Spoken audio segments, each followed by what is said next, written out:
Okay, today we're going to unpack a really cool story. It's about the origin of RAID, the technology that's kind of the unsung hero keeping all our digital stuff safe. And believe it or not, it's a story that was born out of a massive crisis, one that almost brought computing to a grinding halt back in the 80s. And it all kicks off with a question you've probably asked yourself.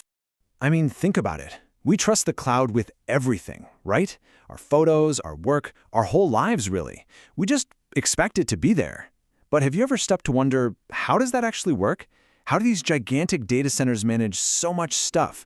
We're talking exabytes of data, and make sure it doesn't just disappear?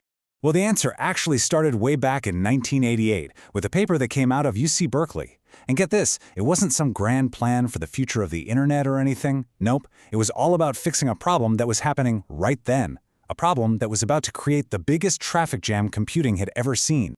So let's talk about that disaster. The authors called it the looming I/O crisis. And this quote from their paper just nails it. They said, increasing performance of CPUs and memories will be squandered if not matched by a similar performance increase in I/O. Basically, processors and memory were getting faster and faster at this insane pace. But the actual hard drives, the things that read and write the data, the I/O, they were just stuck in the slow lane. And check out this chart. It shows you just how bad it was. You've got CPUs getting 40, 50, even 100% faster every single year. And then you have disk drives chugging along with a measly 7% improvement. That's not just a gap, that's a canyon opening up between them. Yeah, this was the I/O crisis. I love this analogy. The world's fastest computers had these incredible V8 engines, but they were trying to run on bicycle wheels. It doesn't matter how powerful your engine is if the wheels can't keep up, right? You're just going to sit there spinning your, well, bicycle wheels. So what do? The researchers at Berkeley came up with a pretty wild idea. They thought, okay, instead of trying to build one super fast, super expensive wheel, what if we just used an army of cheap ones? See, back then, the standard for big computers was something they called a SLED, a single large expensive disk. And these things were beasts, huge, power-hungry, and crazy expensive. The new idea was to scrap that entirely, just get rid of it, and instead use a whole bunch of the small, cheap hard drives that were being mass-produced for PCs. And when you look at the numbers, you can see why this was so tempting. This table is based right on the data from their paper. A little PC disk could do almost as many reads and writes per second as a giant mainframe drive. But it was way cheaper, used less power, and was tiny in comparison. So in theory, if you ganged a bunch of them together, you could absolutely demolish the performance of a SLED. But, and this is a big but, there was a problem, a huge, catastrophic problem that nobody saw coming at first. And here it is, reliability. A single one of those big sleds, it was expected to run for over 3 years before it failed. But if you took 100 of those cheaper PC disks and put them together, suddenly the chances of one of them failing at any given time goes way up. The math was just brutal. The whole array was predicted to fail in less than 2 weeks. You'd be losing data all the time. It was a complete non-starter. Yeah, even the authors themselves had one word for the reliability of this plan: dismal.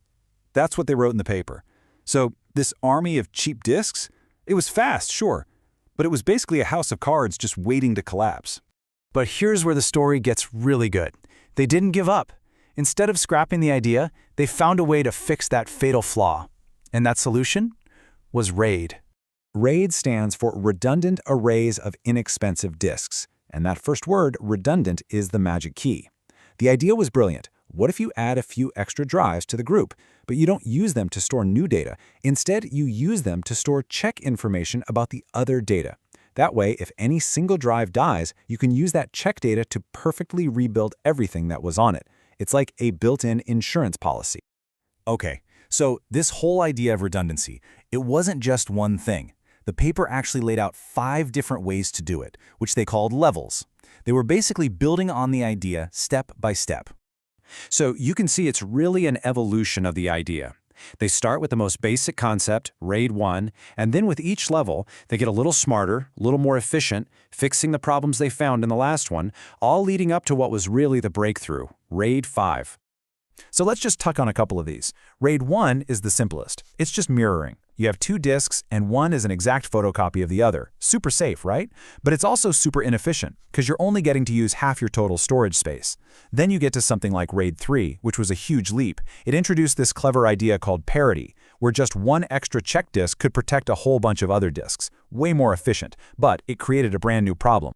And that problem really came into focus with RAID 4. Now, for reading data, it was great. But for writing data? Oh man.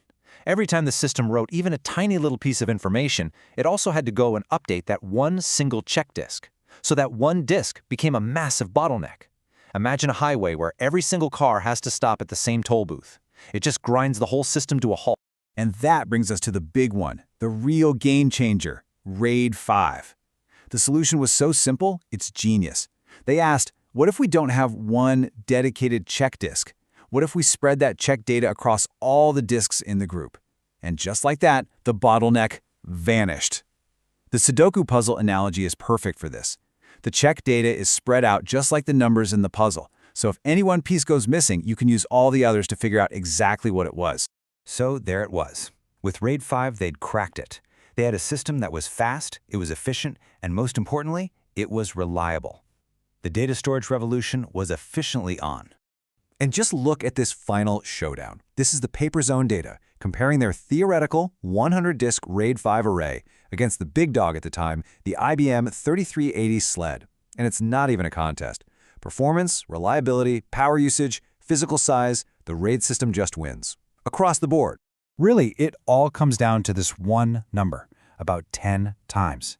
For the same amount of storage, RAID 5 gave you roughly 10 times the performance and 10 times the reliability of the old way of doing things.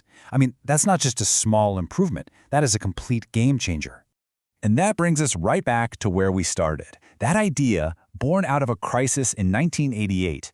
Well, those core principles of redundancy and distributed data are what make our entire modern digital life possible. Every time you save something to the cloud, every time you access a server, you're relying on the legacy of that one paper.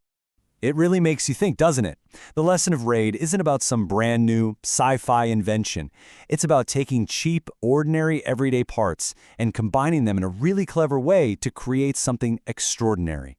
It leaves you wondering, what's the next everyday thing out there that's just waiting for its own RAID moment?